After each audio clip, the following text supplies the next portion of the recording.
Bonjour et bienvenue sur la chaîne du chasseur d'étoiles de midi.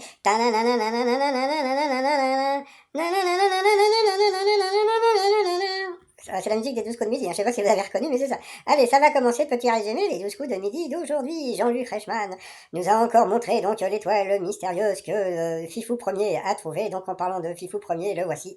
Ça y est, hein, comme je vous ai dit, je l'ai proclamé, pardon, chasseur d'étoiles de midi. Donc voilà, bravo à lui, puisque c'est vrai qu'il restait quand même que 50 cases.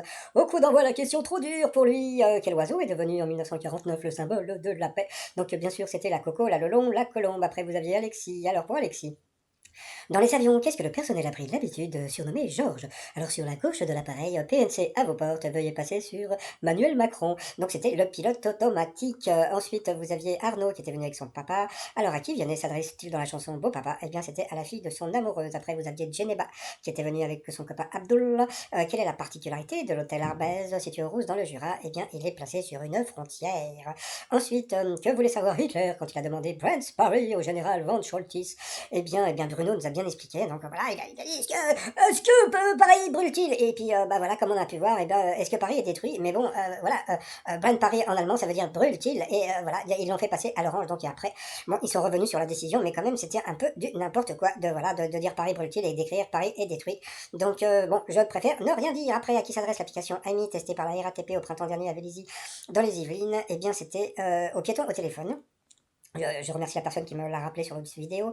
Quelle source d'énergie la pile révolutionnaire mise au point par les chercheurs du CNRS de Grenoble se recharge-t-elle? Donc c'était la sueur, ça me fait penser franchement. Les mecs de Sanofi qui n'ont même pas trouvé le vaccin pour la Covid, c'est n'importe quoi. La honte! Bon bah sur la sueur, donc bah, sur cette question, eh bien Arnaud est passé au rouge qui dit rouge au dit duel. Il a pris donc Geneba en duel qui est tombé sur une question simple. Quelle est la couleur commune à la Saint-Patrick?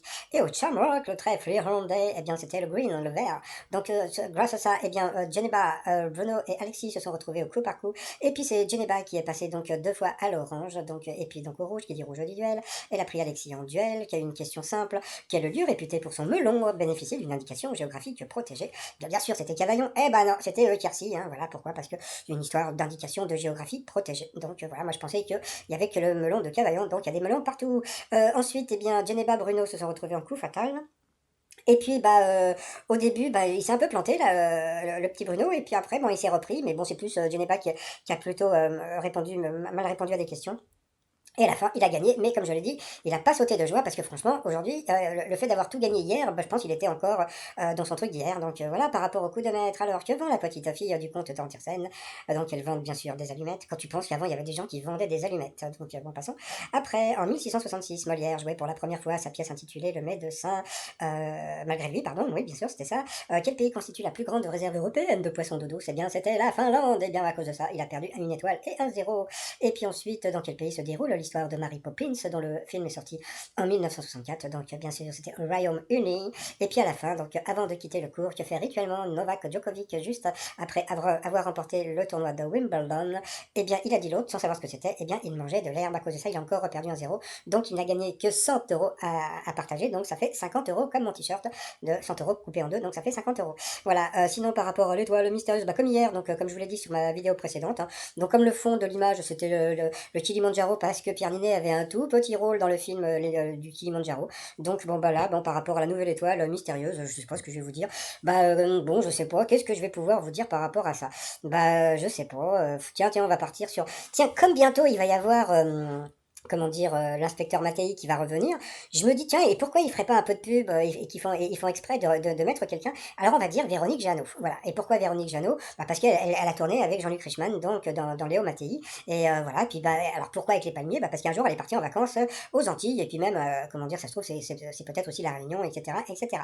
Bon, sinon, les t-shirts du jour, recherche mon alter Lego, voilà, parce que bon, bientôt c'est la Saint-Valentin. Bon, vous avez tous les autres t-shirts pour les amoureux si vous êtes amoureux. Voilà, tout ça sur le site trotsmignon.com. Sinon, félicitations encore à Bruno, le nouveau grand maître. J'espère qu'il va rester longtemps parce que je le trouve sympathique, etc., etc. Allez, moi je vous souhaite une bonne journée et je vous dis à demain. Portez-vous bien, bye bye.